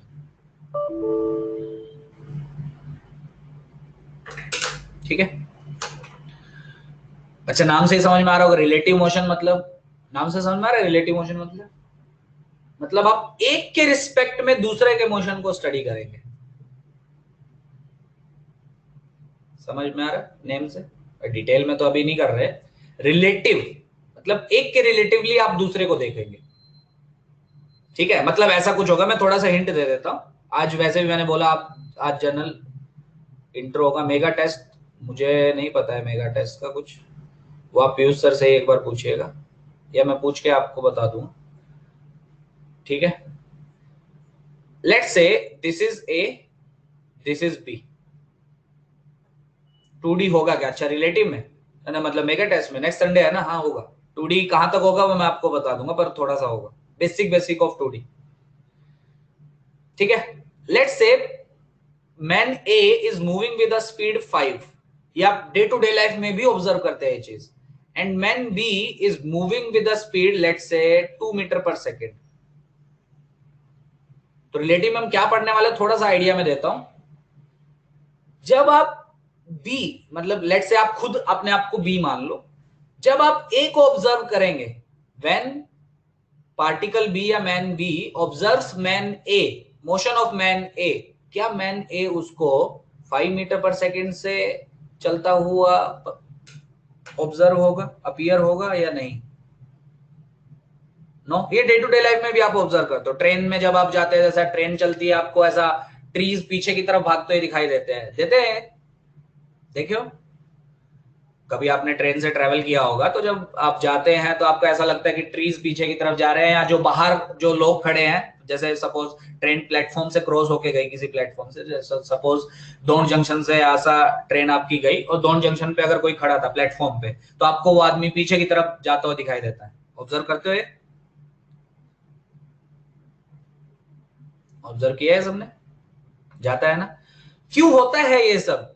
क्या these all happen due to relative motion only? ठीक है, तो ये सब हम रिलेटिव में पढ़ेंगे। और 1D आपको नो डाउट इजी लग सकता है, क्योंकि 1D में क्या है, स्ट्रेट लाइन में चलेंगे सब, तो स्ट्रेट लाइन में तो पढ़ना और आसान होता है। 2D थोड़ा सा और हार्ड हो जाएगा, ठीक है। तो वो सब हम पढ़ेंगे उसमें। अच्छा, कोई मुझे बताना चाहेगा, अभी मैं नहीं करवा रहा हूं वैसे, कि बी के रिस्पेक्ट में ए किस स्पीड से चलता हुआ दिखाई देगा? मतलब when B observes A, what will be the speed of A as observed by B? 3 metre per second. Very good, बहुत बढ़िया। मतलब बेसिक समझ में आया सबको कि कैसे किया, डिटेल में क्या फॉर्मूला यूज किया, कैसे पता किया। अगर किसी को मान लो समझ में नहीं आ रहा है, बहुत लोग होंगे ऐसे जिनको समझ में नहीं आ रहा है, वो डिटेल में हम रिलेटिव में पढ़ेंगे, वो तो मैं ऐसे ही थोड़ा सा बता रहा था कि रिलेटिव में क्या पढ़ने वाले। अच्छा ये भी बता दो फिर, when A observes be what will be the observed speed? When A observes be what will be the observed speed? -3. What is the significance of this minus sign? Can someone tell? What is the significance of this minus sign? मतलब minus sign से क्या interpret करेगा ये? क्या मतलब है minus sign का? Opposite direction मतलब नहीं, चल तो वो सेम डायरेक्शन में रहा है।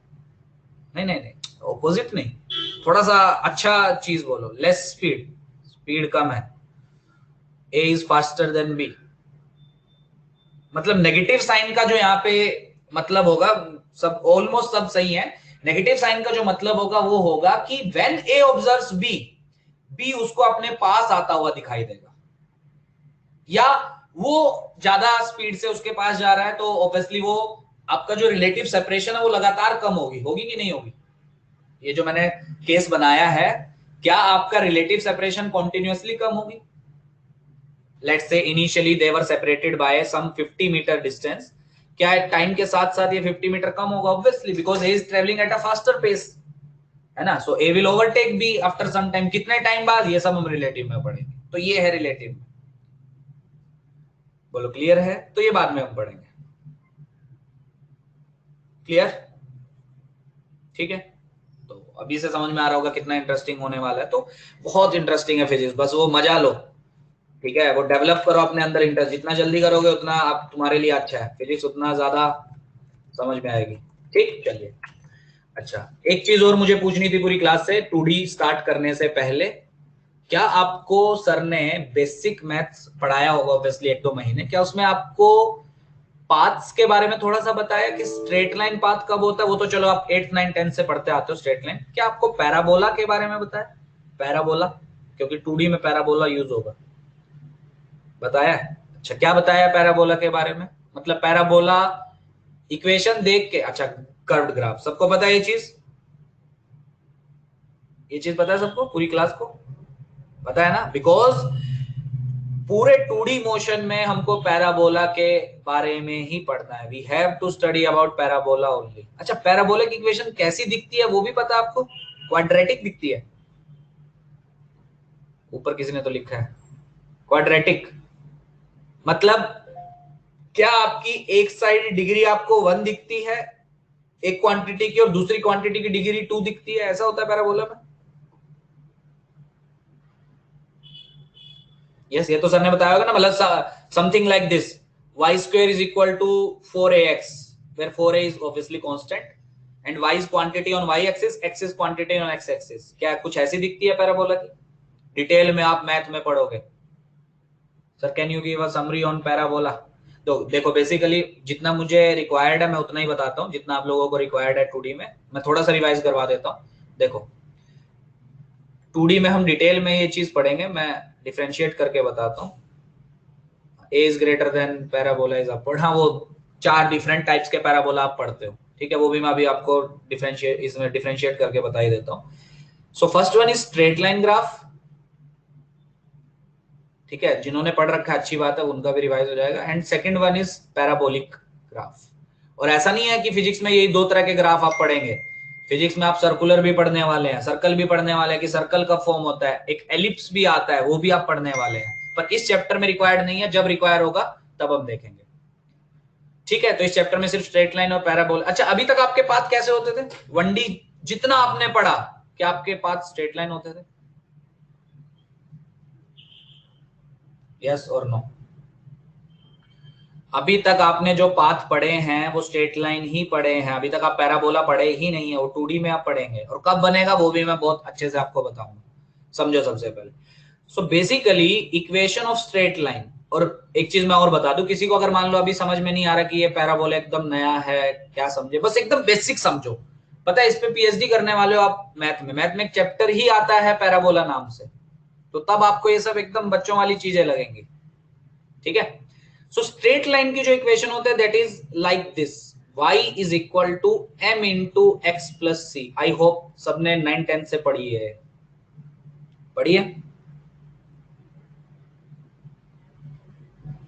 y is equal to mx plus c, where m is slope of the line. अब मैं उस पे नहीं जा रहा हूँ, नेगेटिव स्लोप होता है, पॉजिटिव होता है, सबको पता होगा. And c is basically intercept. चलो थोड़ा सा रिवाइज करवा देता हूँ. चलो मैं क्वेश्चंस पूछता हूँ, आप ही लोग बताना. c is इंटरसेप्ट क्या होता है वो मुझे लगता है बचपन से आप पढ़े हो. m is स्लोप, ठीक है. और देखो ध्यान से, y क्या होता है यहाँ पे, क्या y is a quantity that is taken on y axis. बोलो, क्या y is a quantity that is taken on y axis and x क्या है यहाँ पे, that is a quantity which is taken on x axis.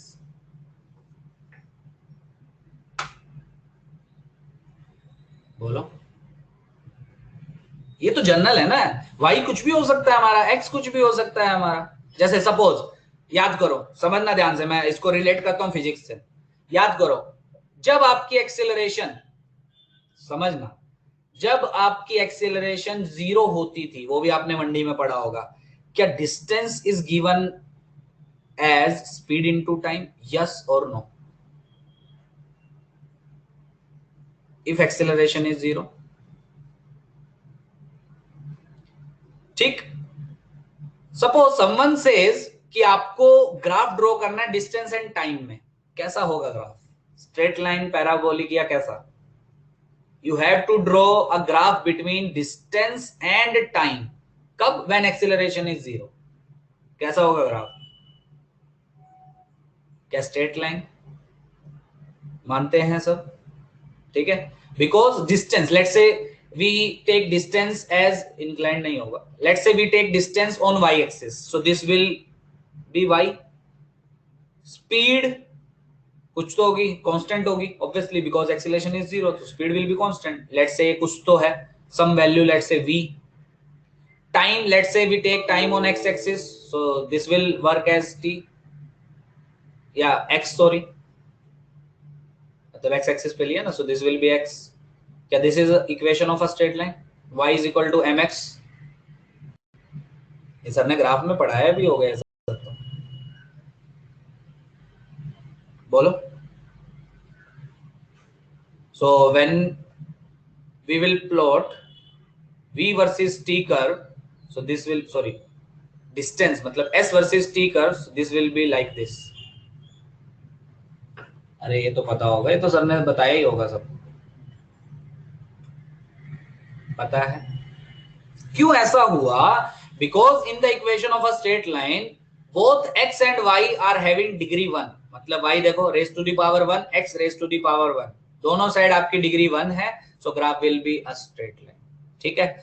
And in this scenario distance is equal to speed into time, speed is constant, so when we will plot the graph of distance versus t, मतलब s versus t, it will be a straight line obviously, because it is something like y is equal to m into x.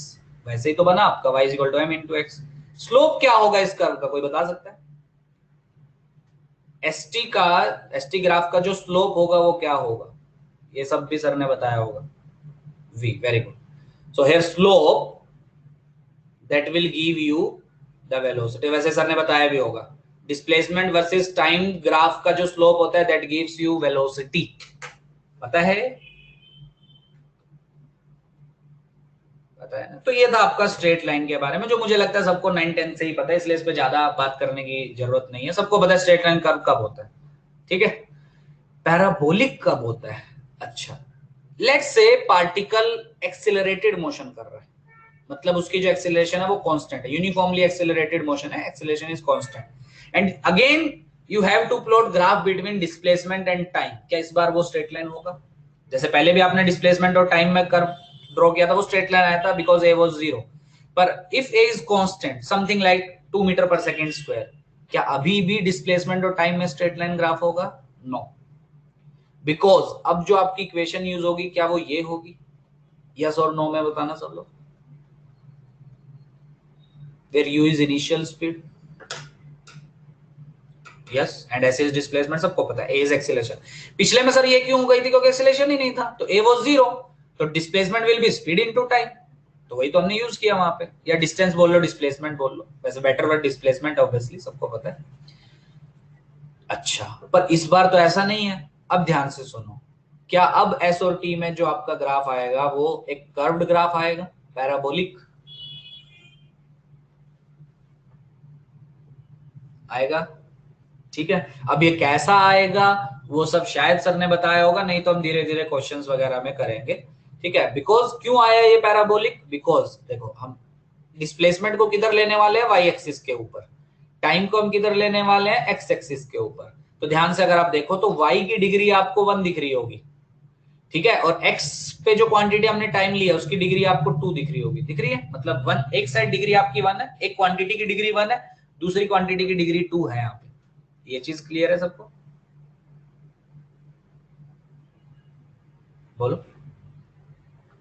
In this equation आपकी जो y axis पे आप quantity ले रहे हैं उसकी degree 1 दिख रही है आपको, और आप जो x एक्सिस पे क्वांटिटी ले रहे हैं मतलब टाइम, उसकी डिग्री आपको 2 दिख रही है सबको। सो ऐसे केसेस में आपका जो ग्राफ होता है दैट इज पैराबोलिक, पैराबोला होता है। अब वो कैसा बनता है, बहुत तरह के पैराबोलाज होते हैं, वो धीरे धीरे मैं आपको क्लियर करता जाऊंगा, अभी के लिए मैं नहीं बता रहा हूँ। बोले चीज क्लियर है? a greater than u, a greater than 0, u greater than 0, देन अपवर्ड पैराबोला, उस पर चर्चा करेंगे, और शायद सर ने थोड़ा बहुत बताया भी होगा, धीरे धीरे करेंगे उस पर, ग्राफ पे थोड़ा सा पीएचडी करेंगे हम अभी। अगर सर ने बता दिया तो बहुत बढ़िया, नहीं बताया तो कोई बात नहीं, हम ग्राफ करेंगे वापस से, क्योंकि ग्राफ सबसे ज्यादा इंपॉर्टेंट है। ठीक, तो बेसिकली आपको आइडेंटिफाई कैसे करना है कि सर कौन सा ग्राफ स्ट्रेट लाइन बनने वाला है और किन के बीच में ग्राफ पैराबोला बनने वाला है। Simple, if the degree of the quantity taken on y axis and the quantity taken on x axis is same, मतलब 1, same में तो 2 2 भी होगा, 1 only 1, then the graph will be straight line. And if the quantity taken on y or x axis is 1 and the other quantity, let's say आप y पे अगर आप quantity ले रहे हैं उसकी डिग्री 1 है, तो x पे अगर डिग्री 2 है x वाली क्वांटिटी की, या वाइसे वर्सा, वाइसे वर्सा पता है सबको, मतलब अगर आप x पे जो क्वांटिटी ले रहे हैं उसकी डिग्री 1 है तो y वाले की डिग्री 2 होनी चाहिए। ऐसे केसेस में आपका जो ग्राफ बनता है दैट इज पैराबोला। क्या ये सबको क्लियर है? बस इतना आपको जानना।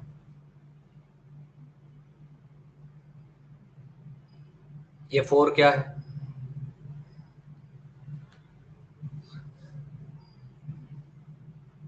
बोलो, क्या ये सबको क्लियर है?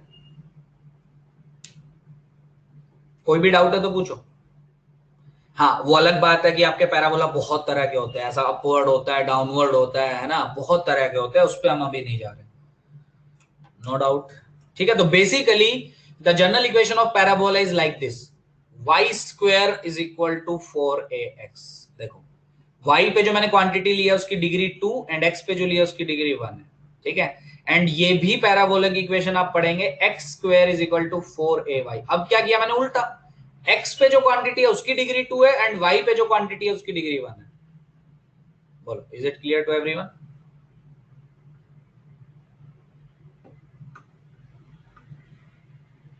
ठीक है, सिंपल। हाँ, दोनों साइड डिग्री 2 है तब क्या होता है सर, तब दो तरह के ग्राफ बन सकते हैं, एलिप्स और सर्कल, उस पर बाद में आएंगे। ठीक है, दोनों साइड डिग्री 2, अभी तक हमने क्या पढ़ा, दोनों साइड डिग्री 1 मतलब y की पावर 1 x की पावर 1, तब स्ट्रेट लाइन होता है, सिंपल सा आपका ग्राफ। और जब 1 एक साइड आपकी पावर 2 होती है, दूसरी साइड 1, या वाइसे वर्सा, x की पावर 2 y की पावर 1, तब आपका जो ग्राफ होता है वो पैराबोलिक नेचर का होता है, और कुछ तो ऐसे रहते हैं पैराबोलिक, ये, ठीक है, ये। कोई मुझे बता सकते हैं इस गिवन क्वेश्चन में s वर्सेस t में कौन सा ग्राफ सही है? देखते हैं कौन इंटेलिजेंट है, ऊपर वाला या नीचे वाला, ए और बी। सब लोग बताएंगे, फिर मैं बताऊंगा कौन सा सही है। कौन से क्वेश्चन में मैं बात कर रहा हूं, when acceleration is constant so s will be ut plus half at square. A मतलब एक नहीं बी बोला, कोई मुझे एक्सप्लेनेशन दे सकता है कि ए क्यों बी क्यों नहीं? रीजन मैं बताता हूं, कि रीजन तो मैं चलो बताऊंगा, थोड़ा सा बता सकते हो कि कैसे आपने डिसाइड किया कि ए होगा, ए ग्रेटर देन 0, उससे क्या, चलो ए पॉजिटिव है, ठीक है मान लेते, उससे क्या, तो ए ग्रेटर देन 0 कैसे पता चल रहा है कि ए ग्राफ में है बी में नहीं है? लेट्स से एकदम सिंपल केस मैं आपको दे रहा हूं, पार्टिकल स्टार्ट्स फ्रॉम ओरिजिन, ठीक है, और रेस्ट से स्टार्ट हुआ, लेट्स से u0 था, and acceleration is towards x axis, let's say 4 metre पर सेकंड स्क्वायर, कुछ भी हो सकती है, 2 मीटर 4 मीटर से नहीं। s never comes to rest again, s never comes to rest again। हाँ ठीक है, तो उससे क्या, वो तो b में भी रेस्ट पे नहीं आ रहा है, s will increase with time, वो तो b में भी इंक्रीज कर रहा है, ऑब्वियसली डिस्प्लेसमेंट टाइम के साथ इंक्रीज करेगा, वो तो b में भी इंक्रीज कर रहा है। यही क्यों आपने डिसाइड किया। हाँ बोलो। इन दोनों में तो कुछ बोलो बोलो।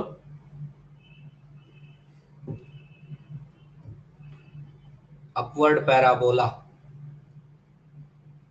अच्छा, a ग्रेटर देन 0 तो अपवर्ड पैराबोला आएगा, बस ऐसे डिसाइड कर लेना, ऐसे डिसाइड कर लेना है क्या। देखो मैं बताता हूँ कैसे डिसाइड करना है, इधर सुनो सब लोग, ध्यान से सुनना। पहली चीज, दोनों ग्राफ एसटी हैं, मतलब डिस्प्लेसमेंट वर्सेस टाइम है, ग्राफ का स्लोप आपको क्या देगा, जल्दी बताना, ग्राफ का स्लोप आपको क्या देगा, वेलोसिटी, सब एग्री करते हैं इस बात से। मैंने जो सिचुएशन आपको पूरी क्लास को दी है, वेलोसिटी इंक्रीज होनी चाहिए या decrease, because acceleration is positive, right में है, ठीक है, रेस्ट से स्टार्ट हो, ऑब्वियसली पार्टिकल राइट में जाएगा, तो वेलोसिटी टाइम के साथ इंक्रीज करेगी या नहीं करेगी, यस और नो, करेगी, करेगी। चलो स्लोप ड्रॉ करते हैं। अच्छा स्लोप सबको पता है कैसे ड्रॉ करते हैं, टेंजेंट ड्रॉ करते हैं आप, और वो जो एंगल बना आता है एक्स एक्सिस के साथ उसका टेन थीटा लेते हैं आप, ये भी शायद सबको पता होगा, पता है, ठीक। चलो 3 पॉइंट्स लेते हैं on this curve, A B C, तीनों पे टेंजेंट ड्रॉ करते हैं, मतलब स्लोप चेक करते हैं। तो ए पे ये टेंजेंट आएगा, बी पे लाइक दिस, एंड सी पे लाइक दिस, ठीक। Let's say these 3 angles are θ1, θ2 and θ3। Logically मतलब देख के बताओ, ऑब्वियसली कॉमन सेंस है, तीनों में से सबसे ज्यादा एंगल कौन है, θ1 θ2 और θ3, मतलब arrange them in the increasing order, so will the order be like this,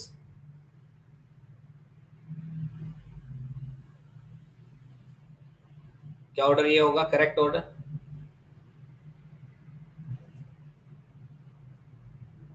सब लोग एग्री करते हैं, एग्री करते हैं तभी हम आगे बढ़ेंगे, सही है। अच्छा फिर आपको एक चीज ये भी पता होगी, 9th 10th से आप पढ़ते आ रहे हैं, as the angle increases tan theta increases, मतलब टेंजेंट जो होगा वो और ज्यादा वैल्यू देता है, मतलब लेट्स से 1030 आप देखें, 1045 आप देखें, 1060 आप देखें एंड 1090 आप देखें, so 1090 will be highest, will give highest value, क्या ये सबको पता है, as angle increases tangent value of 10 theta increases, पता है ना सबको, मतलब can I say from here 10 θ1 is less than 10 θ2 is less than 10 θ3, yes or no, yes। और 10 थीटा ही आपको क्या देता है, स्लोप, मतलब slope eight A will be less than slope at b and that will be less than slope at c, yes or no, yes। तो मतलब लगातार आपकी स्लोप क्या कर रही है, इंक्रीज, और स्लोप क्या होगा एसटी ग्राफ का, वेलोसिटी, सो कैन आई से वेलोसिटी विल इंक्रीज, यस और नो, स्लोप इंक्रीज कर रहा है ना, ए पे स्लोप कम, बी पे उससे ज्यादा, और बी आगे का पॉइंट है ना, सी पे उससे भी ज्यादा, मतलब continuously slope is increasing, so velocity is increasing, because slope जो होगा वो वेलोसिटी देगा, और मेरे को पता है कि वेलोसिटी इंक्रीज होनी चाहिए, इसलिए ग्राफ ए इज करेक्ट। बोलो क्या सबको क्लियर,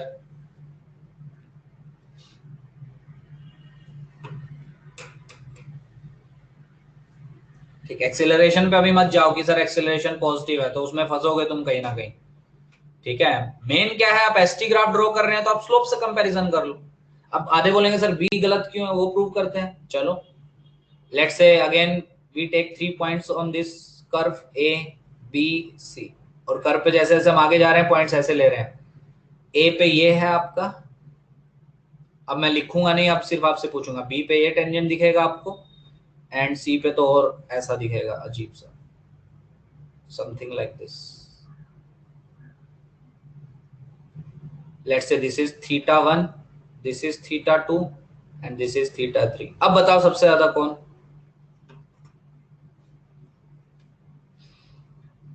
थीटा 1, सिंपल है, सबको दिख रहा है। थीटा 1 अगर सबसे ज्यादा तो टेन थीटा 1 सबसे ज्यादा, तो स्लोप सबसे ज्यादा। सो मैं लिख नहीं रहा हूं, मैं फिर से बोला, दिमाग में सोचो, क्या as I move on the curve slope will increase will decrease, yes और नो? कर्व बी पे हम जैसे जैसे मूव करेंगे angle will decrease, and angle will decrease तो स्लोप विल डिक्रीज। मतलब इस गिवन कर्व के अकॉर्डिंग वी डिक्रीज कर रहा है। क्या ये क्लियर है सबको? Because slope is decreasing. Yes, इसलिए कर्व बी, जो ग्राफ बी हमने बनाया है वो गलत है, क्योंकि वी मस्ट इंक्रीज। ये हमने लॉजिकली पता है, ये मंडी हम पूरा पढ़ चुके हैं। क्या सबको क्लियर? ठीक है, और बात करेंगे ग्राफ्स के ऊपर, अभी उस पर नहीं जा रहा हूं मैं, ठीक है, धीरे धीरे ग्राफ्स के ऊपर बात करेंगे अभी। क्लियर है सबको?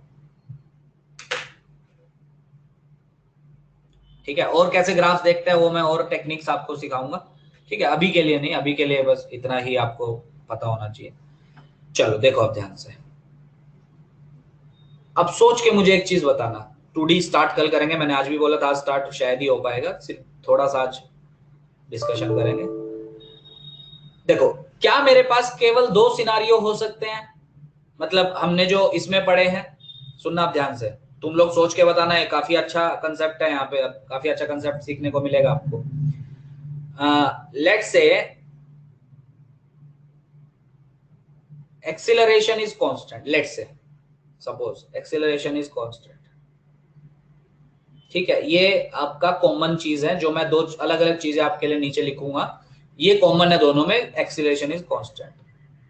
ठीक है, एंड u इज 0, u मतलब इनिशियल स्पीड, और acceleration constant let's say 2 metre पर सेकंड स्क्वायर, या जो भी आपको मानना है। इनिशियल स्पीड 0 मतलब particle is starting from rest. कैसा पाथ फॉलो करेगा सोच के बताना मुझे। केवल दो ही तरह के पाथ होते हैं काइनेमेटिक्स में आपके, स्ट्रेट लाइन और पैराबोला। इसमें कैसा तरह का होगा सोच के बताना। इनिशियल स्पीड इज 0, पार्टिकल का जो पाथ होगा वो कैसा होगा? स्ट्रेट लाइन और कर्व्ड पाथ। मैं ग्राफ का नेचर नहीं पूछ रहा हूं, तुम लोग कंफ्यूज हो रहे हो, मैं ग्राफ का नेचर नहीं पूछ रहा हूं। मैंने ये नहीं बोला कि आप एस और टी के बीच में ग्राफ का नेचर बताओ। मैंने ये नहीं बोला कि डिस्प्लेसमेंट टाइम के साथ कैसे वेरी करते हैं, ऑब्वियसली वो पैराबोलिक होगी, because S will be UT plus half eighty square, you is 0, S will be half eighty square. ठीक है, तो एस और टी में ग्राफ पैराबोला होगा, नो डाउट, वो मैं पूछ ही नहीं रहा हूं। मैं पूछ रहा हूं पार्टिकल का जो पाथ आपको दिखाई देगा वो कैसा देगा, स्ट्रेट लाइन देगा या नहीं देगा, कर्व देगा? पार्टिकल का जो पाथ, पाथ का मतलब सबको पता है, पाथ का मतलब,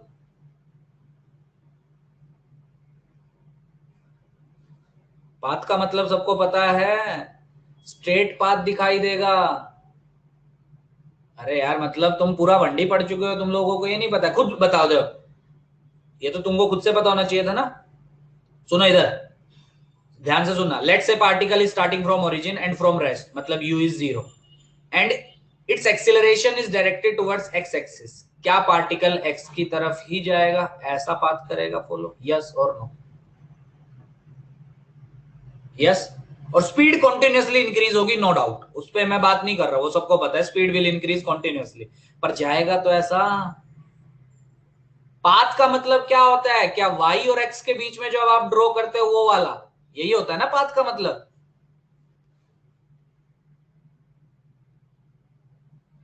अरे बोलो, पाथ का मतलब तो यही होता है ना कि भाई y और x में कैसा ग्राफ दिख रहा है आपको। हाँ no doubt s versus t अगर आप इस केस में ड्रॉ करेंगे डिस्प्लेसमेंट वर्सेस टाइम, वो पैराबोलिक बनेगा, नो डाउट, मैं उससे मना नहीं कर रहा हूं। बोलो ये चीज समझ में आ रही है मैं क्या पूछ रहा हूं? कंफ्यूज मत हो, मैंने क्या पूछा वो समझो। समझ में आया? मैं पूछा आपसे कि ग्राफ कैसा बनेगा आपका, मतलब ये पाथ कैसा होगा उसका। मैंने ये नहीं पूछा कि एस वर्सेस टी ग्राफ कैसा होगा। Obviously that will B parabolic because equation used will be s is equal to ut plus half at square and u is 0, so s will be half at square। ठीक है, सो आपको एक side degree क्या दिख रही है time की 2 और s डिस्प्लेसमेंट की degree 1, s versus t graph तो आपका पैराबोलिक होगा ही होगा। मैंने वो नहीं पूछा था आपसे, मैंने पूछा था कि आपका पाथ कैसा होगा पार्टिकल का। क्या पूरी क्लास को क्लियर है? Path will be straight line, yes और नो? अरे इसको आप इससे समझ सकते हो, फॉर एग्जाम्पल याद करो, आप एक हाइट से, वन का रीजन नहीं समझा मतलब? किसका रीजन?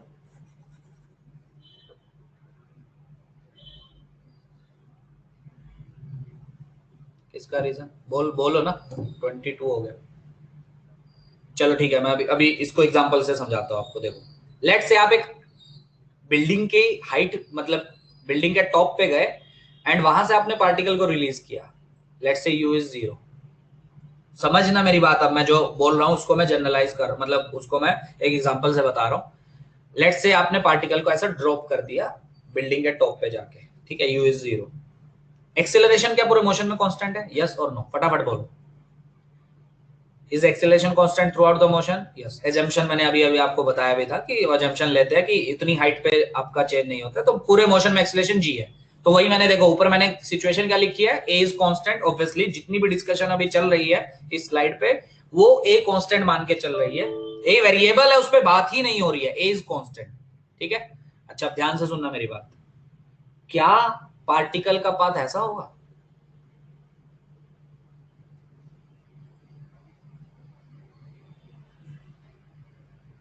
बोलो, क्या जो मैंने रेड से बनाया वो पार्टिकल का पाथ होगा?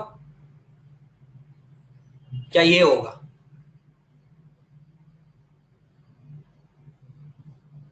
बोलो, क्या ये होगा? स्ट्रेट लाइन है या कर्व्ड है?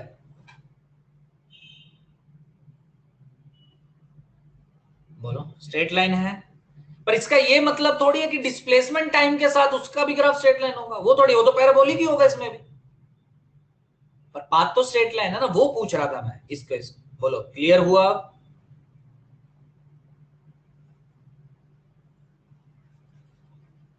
क्लियर? ठीक है, अच्छा, मतलब ये समझ में आ गया सबको? सेकंड, अच्छा एक सिनारियो और लेते हैं, फिर उसके बाद मैं जनरलाइज करूंगा रिजल्ट्स को। लेट्स से पार्टिकल को मैं ड्रॉप नहीं करता हूं, u जीरो नहीं है। पहला केस देखो, मैंने u जीरो लिया और एक्सेलरेशन तो कांस्टेंट है, वो मैंने ऊपर ही लिख दिया था। अब मैं u जीरो नहीं लेता हूं, लेट्स से मैं पार्टिकल को ऊपर की तरफ कुछ तो u स्पीड से प्रोजेक्ट करता हूं, that can be anything, 5 metre पर सेकंड, 10 मीटर पर सेकंड, एनीथिंग। अब पाथ कैसा होगा? क्या भी स्ट्रेट लाइन होगा या कर्व्ड होगा? जल्दी, स्ट्रेट होगा या कर्व्ड होगा? कर्व्ड कौन लिखा है? कर्व्ड कैसे होगा? अरे अभी भी तो स्ट्रेट लाइन होगा। क्या ये कुछ हाईएस्ट पॉइंट पे जाएगा अभी? बोलो हाँ या ना। क्या यहां कहीं जाएगा? कितना ऊपर जाएगा मैं नहीं पूछ रहा हूं, मुझे उससे मतलब ही नहीं है। क्या ऐसा जाएगा? क्या उसके बाद ये डाउनवर्ड जर्नी करेगा? मतलब इसका पाथ मैं अलग से अगर आपके लिए बनाऊं, क्या यहां से स्टार्ट हुआ, let's say this is point of projection, ये ऐसा गया और फिर ब्लू से मैं बनाता हूं हाईएस्ट पॉइंट तक पहुंचा और फिर आपका नीचे आया। एक ही पे मैंने सारे बना दिए और फिर ये ग्राउंड को हिट करेगा। क्या ऐसा पाथ होगा? यस और नो?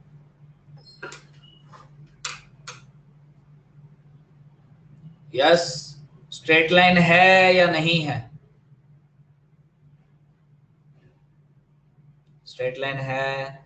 तुम लोग बार बार कंफ्यूज किस में हो रहे हो कि सर ने अभी अभी एक कर्व्ड पढ़ा दिया है यहाँ पे एस और टी में। मैं एस और टी में पूछ ही नहीं रहा हूं आपसे, मैं पाथ पूछ रहा हूं। पाथ का मतलब समझ रहे हो? कि मतलब तुम ग्राउंड पे खड़े होके जब देखोगे तो आपको कैसा पाथ दिखाई देगा कि ये पार्टिकल कैसा पाथ कर रहा है। बोलो क्लियर है? मैं नहीं पूछ रहा हूं आपसे कि डिस्प्लेसमेंट टाइम के साथ कैसे वेरी कर रही है, वो तो आपकी पैराबोलिक होगी अभी भी। मेरी बात समझ में आ रही है?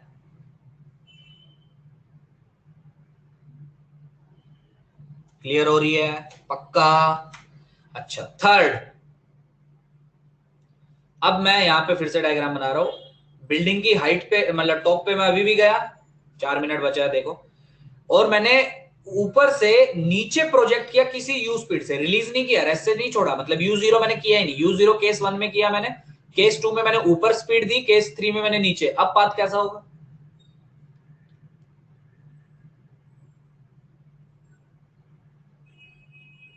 बोलिए, अब पाथ कैसा होगा? स्ट्रेट? पक्का? मतलब मैं इसको भी एग्जांपल से ही बना देता हूं, स्ट्रेट होगा। अच्छा, इसको भी मैं एग्जांपल से, फर्स्ट को एग्जांपल से ही बना रहा हूं। यहां से आपने ड्रॉप किया तो आपको मोशन ऐसा दिखाई देगा। Let's say this is ground, तो आपको मोशन पहले केस में जब यू जीरो था, यहां से रेस्ट से छोड़ा आपने, तो ये ऐसा पाथ फॉलो करेगा, स्ट्रेट लाइन। सेकंड केस में ऐसा, क्या थर्ड में ऐसा पाथ फॉलो करेगा? Let's say this is ground और आपने यहां से क्या है, यू स्पीड से आपने छोड़ा, क्या ये ऐसा पाथ फॉलो करेगा? यस और नो? बोलिए। करेगा, पर करेगा तो तीनों में स्ट्रेट लाइन। अच्छा, कोई मुझे बता सकता है फर्स्ट में और थर्ड में डिफरेंस क्या है? सर उसमें आपने रेस्ट से रिलीज किया एच हाइट से, इसमें भी आपने एच हाइट से यू स्पीड से फेंका, दोनों में पास स्ट्रेट लाइन कर रहा है, नो डाउट। दोनों में डिफरेंस क्या है? क्या फर्स्ट केस में एच हाइट ट्रेवल करने में जो डिस्टेंस लगेगा, जो टाइम लगेगा उसको, क्या थर्ड केस में उससे कम टाइम लगेगा? ये तो बेसिक आपकी कॉमन सेंस है, मोशन और ग्रेविटी में आपने किया भी होगा, क्योंकि आपने पहले से स्पीड दे दी उसको, तो ऑब्वियसली सेम एच डिस्टेंस आपका जल्दी कवर करेगा। ठीक। सो कैन आई से कि when acceleration is constant then the path of particle, मैंने अभी अभी आपको एक चीज पहले से ही बोल दी थी ये टॉपिक कराने से पहले, कि आपको पार्टिकल के दो ही पाथ आपको पढ़ने हैं इस चैप्टर में, स्ट्रेट लाइन और parabolic. Simple as that, straight line और पैराबोलिक। पाथ की बात हो रही है, फिर से रिपीट कर रहा हूं, S versus T graph, V versus T graph, किसी भी ग्राफ की बात नहीं हो रही है, पाथ की बात हो रही है। समझो, पाथ मतलब वाई और एक्स के बीच में ग्राफ। ये चीज पता है ना सबको, पाथ का मतलब क्या होता है? समझ रहे हो ना? उसमें कंफ्यूज मत हो कि सर ने एस वर्सेस टी पूछा है या वी वर्सेस टी, उस पर बात ही नहीं हो रही है। वो तो आपके पैराबोलिक वगैरह जो भी होने होंगे वो तो होंगे ही। ठीक है, अभी मैं पाथ की बात कर रहा हूं, तो या तो आपका पाथ स्ट्रेट लाइन दिखेगा आपको या पैराबोलिक दिखेगा। हमने 3 केस पढ़े जिसमें पार्टिकल का पाथ स्ट्रेट लाइन दिखता है। पता है वो 3 केस कौन से? अगर आपको याद हो जाए तो बहुत अच्छा है। पहला, अगर पार्टिकल रेस्ट से स्टार्ट हुआ, कोई भी सिचुएशन हो, बस रेस्ट से चालू होना चाहिए और एक्सीलरेशन कांस्टेंट होनी चाहिए, हमेशा उसका पाथ स्ट्रेट लाइन होगा, हमेशा। या second, you must be anti parallel to A. क्या सेकंड केस में एंटी पैरेलल है? अब बातों को ये नहीं समझ में आ रहा हो? क्या सेकंड केस में यू वेक्टर ए वेक्टर से एंटी पैरेलल है? टाइम आपका ऑलमोस्ट हो गया। क्यों एंटी पैरेलल है ये मैं कल आपको बता दूंगा, शायद किसी को समझ में आ गया होगा वैसे। क्या थर्ड केस में u vector is parallel to a vector? केवल इन्हीं 3 केस में पाथ स्ट्रेट लाइन बन सकता है, अदरवाइज सारे case, rest all the cases, remaining जो भी केस बन सकता है आपका, सब में पाथ पैराबोलिक बनेगा। डिटेल में कल बात करेंगे इसमें। बोलो, ये चीज समझ में आई? बस 2 मिनट और लेता हूं, ये चीज समझ में आई? ठीक है, आज मतलब कुछ हो सकता है कुछ लोगों को समझ में ना आया हो, आज थोड़ा सा इंट्रो था, कल डिटेल में पढ़ेंगे। आज मतलब मान के चलो कि बस ऐसे ही किया हमने। ठीक है, तो कल हम डिटेल में पढ़ेंगे ये सब। कल वापस से इस स्लाइड से स्टार्ट करेंगे। तो आज आपका कुछ होमवर्क वगैरह कुछ नहीं है, जो आपने पहले बस पुराना आपका पढ़ लो अच्छे से, जितना सर ने पढ़ाया था 1D तक। उसके बाद कल वापस यहाँ से स्टार्ट करेंगे हम। कल डिटेल में 2D हम स्टार्ट कर देंगे। ठीक है, कल मजा आने वाला है, तो अच्छे से समझना। आज का थोड़ा बहुत समझ में आया? आज का थोड़ा बहुत समझ में आया? हो सकता है पहली क्लास है, थोड़ा सा कुछ लोगों को नहीं आ सकता, वो धीरे धीरे ट्यूनिंग जब बैठेगी तो हो जाएगा। ठीक है, चलिए फिर कल मिलते हैं सेम टाइम 8 बजे। ठीक, चलो, bye bye. Bye bye, thank you. Okay.